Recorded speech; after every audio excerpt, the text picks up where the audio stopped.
Penataan kawasan suci Pura Agung Besakih sebagai salah satu program kerja Gubernur Bali Wayan Koster dan Wakil Gubernur Bali Co Aceh terus mendapatkan dukungan dari sejumlah elemen. Kali ini dukungan datang dari Bendesa Madya Majelis Desa Adat Kabupaten Karangasem dan Tabanan.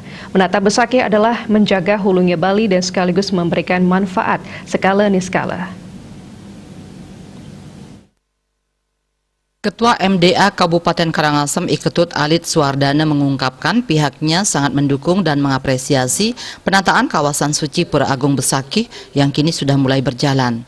Penataan ini tidak bisa lepas dari peran Gubernur Bali Wayan Koster yang ingin mengimplementasikan Nangun Satkerti Loka Bali, yakni Nyegara Giri, dengan memilih Besakih yang untuk sasaran dari penataan ini.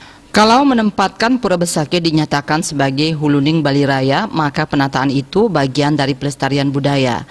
Manfaat dari penataan ada dua, skala dan niskala. Untuk skala, secara ekonomi warga penyangganya akan mulai hidup kreatif.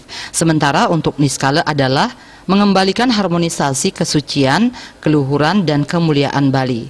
Proyek penataan kawasan suci Pura Agung Besakih juga disambut baik dan apresiasi yang luar biasa dari Ketua MDA Kabupaten Tabanan, I Wayan Tontre.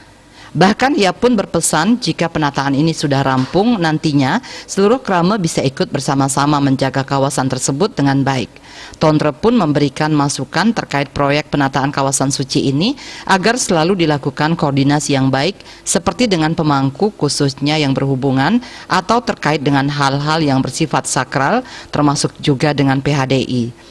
Sementara pentingnya kebersamaan dalam penataan kawasan Besakih, begitupun dalam hal pengawasan harus semua instansi terkait apakah dari lembaga adat maupun parisade harus diajak bergandengan tangan. Dan nantinya jika proyek penataan kawasan suci ini sudah rampung, yang terpenting adalah bagaimana umat bisa ikut bersama-sama menjaga ataupun memelihara. Bali Pos melaporkan.